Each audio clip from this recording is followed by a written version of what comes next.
지난 시간에 현금청산자 협의 방법에 대해서 알아봤습니다. 이번 시간에는 현금청산자가 부담해야 할 사업비에 대해서 살펴보려고 합니다. 현금청산을 선택했다는 것은 조합원이었다가 분양신청을 하지 않는 방법, 분양신청을 철회하는 방법, 그리고 분양계약을 체결하지 않는 방법 등으로 조합원 자격을 스스로 포기하는 것입니다. 따라서 내가 가지고 있던 집을 또는 땅을, 상가를 조합에 팔고 떠나겠다는 것이죠. 그런데 재개발, 재건축 사업은 수년, 길게는 십수년 동안 진행되기 때문에 사업 시행 인가 이후 분양 신청을 끝내서 현금 청산자가 발생하는 시점을 기준으로 보더라도 이미 조합에서 쓴 돈은 적게는 4, 50억, 많게는 100억 가까이 되기도 합니다. 조합이 이렇게 쓴 사업비 중에서 내가 가지고 있는 지분에 해당하는 만큼의 비율을 내고 가라는 것입니다. 이런 주장은 어느 정도 일리도 있으면서 한편으로는 말이 안 되기도 합니다. 지금부터 그 내막을 살펴보겠습니다. 조합에서 지출한 총 사업비가 15억이고 내가 가지고 있는 종전자산 평가 금액이 5억입니다. 그리고 구역 내 전체 종전자산 평가 금액이 1000억입니다. 이때 내가 내야 할 사업 비용을 계산해 보면 15억 중 1000억분의 5억에 해당하는 750만 원이 됩니다. 같은 방식으로 조합에서 지출한 총 사업비가 50억일 경우 내가 물어야 하는 사업비는 2,500만 원이 되고요. 조합에서 지출한 총 사업비가 100억일 경우 내가 물어야 하는 사업비는 5천만 원이 됩니다. 이런 공식에서 내 종전자산 평가 금액 그리고 구역 내 총 종전자산 평가 금액의 액수에 따라 다양한 결과물이 나올 수 있습니다. 이 중 750만 원을 물어야 한다는 결과로 살펴보겠습니다. 사업비의 공제주장 방법은 매매대금에서 750만 원을 빼고 준다고 주장하거나 매도 청구 소송과는 별도로 사업비 지급 청구 소송을 제기하기도 합니다. 사업비에 대한 이야기는 보통 재건축 사업에서 문제되는 경우가 많습니다. 재개발 사업에서도 청구되고 있기는 하지만 재개발 사업은 조합 설립에 동의하지 않은 분들도 강제로 조합원이 되는 이른바 강제가입제로 사업이 진행되기 때문에 그 법률적 특성상 조합이 청구할 수 있는 근거가 재건축보다는 조금 미약하기는 합니다. 뒤에서 따로 살펴보겠습니다. 먼저 2021년 4월 29일에 사업비에 대한 다툼의 종결적인 판결을 대법원에서 했습니다. 살펴볼게요. 대법원이 판결했던 과정이 참 재밌습니다. 1심은 대구지방법원 포항지원에서 2019년 7월 25일에 판결했습니다. 이때 1심은 총회로 사업비 분담을 결의한 바 없다고 판단했어요. 그런데 정관의 규정에 대해서 신박한 해석을 했죠. 판단 대상 정관은 이렇게 생겼습니다. 결국 종전자산 비율로 공제한다는 것이죠. 위에서 말씀드렸던 예시와 같은 상황입니다. 이에 대해 1심 법원은 원고가 피고들에 대한 청산금 채무액을 산정하는 과정에서 위 조항을 근거로 정비사업비 일부를 공제할 수는 있지만 이를 근거로 정비사업비 분담금 청구권이 존재함을 전제로 이 사건과 같이 소송으로 그 지급을 구할 수는 없다고 판결했어요. 그러니까 조합이 줘야 할 청산금에서 빼고 줄 수는 있는데 달라고 청구할 수는 없다는 거예요. 논리가 신박하죠. 이 사건은 조합이 항소해서 대구지방법원 항소부로 넘어갔습니다. 항소심에서는 조합의 청구를 인용하게 됩니다. 그 이유는 이렇습니다. 현금 청산자가 사업비를 납부할 의무가 있는 것은 분명하기 때문에 이걸 청산금에서 공제하든 별도로 청구하든 청산자에게 불이익하지 않기 때문에 청구할 수 있다는 겁니다. 결국 사업비 청구를 인용했어요. 이번에는 청구를 당했던 현금 청산 대상자가 대법원에 상고를 합니다. 대법원은 이렇게 판결합니다. 정관 또는 정관에서 지정하는 방식으로 현금 청산 대상자가 부담하게 될 비용의 발생 근거, 분담 기준과 내역, 범위 등을 구체적으로 규정해야 한다.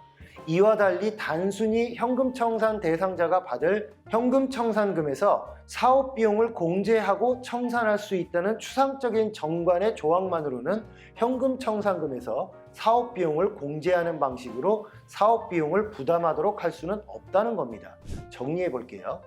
정관 또는 총회로 정해서 현금 청산자들에게 사업비를 물릴 수 있다는 게 사실 결론입니다. 그런데 추상적으로 정하면 안 된다는 거예요. 대법원이 말하는 최소한의 기준은 왜 물게 되었는지 그 근거, 그리고 내역과 내가 물게 될 금액을 아주 구체적으로 미리 정해야 한다는 겁니다. 그런데 이걸 정관에 정하는 것은 매우 힘들어요.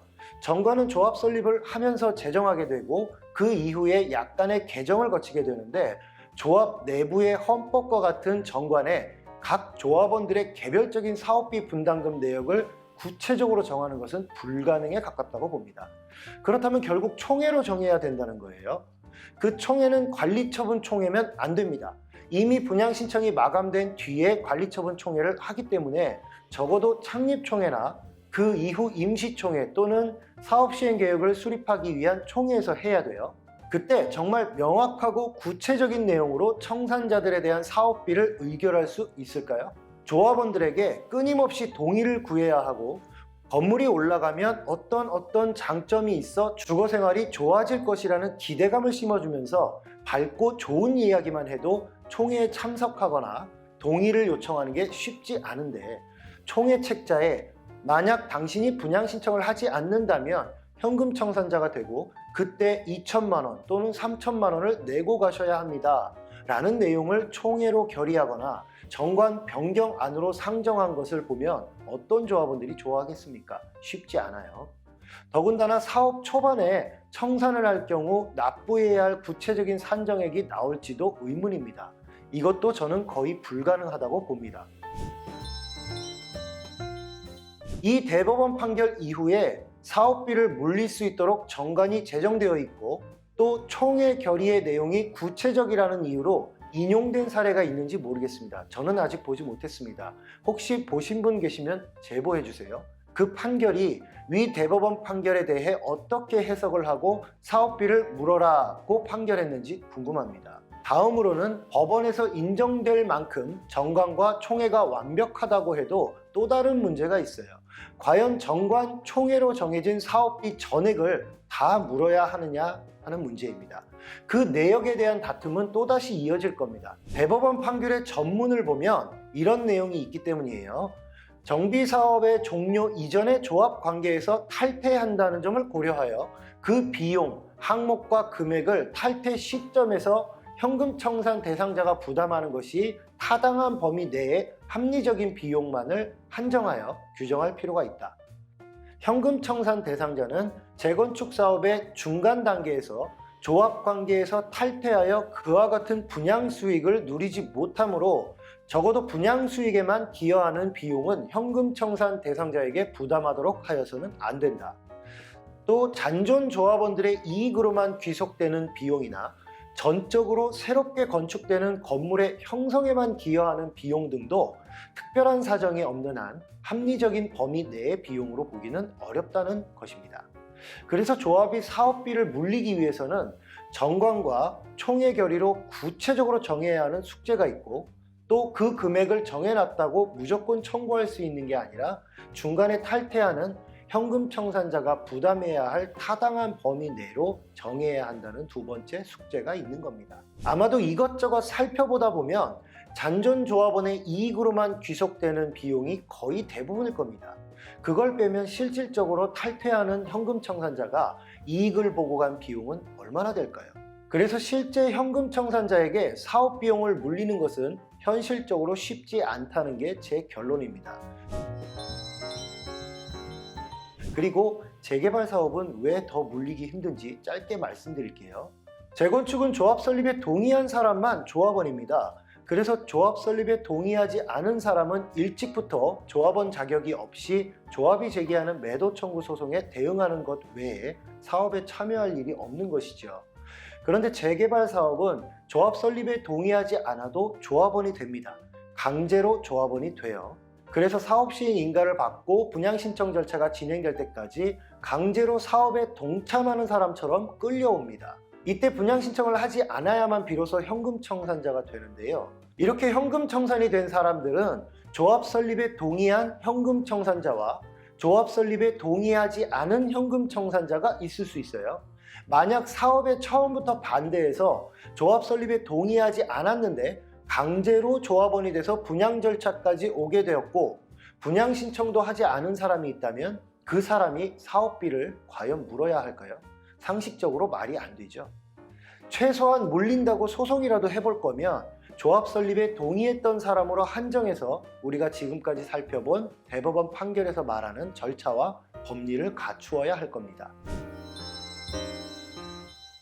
지금까지 재개발 재건축 사업에서 사업 시행자인 조합이 현금 청산자들에게 청구하고 있는 사업비에 대해서 알아봤습니다. 그래서 오늘 한 줄 요약, 하고 싶은 사람들끼리만 돈 걷어서 하면 안 되나?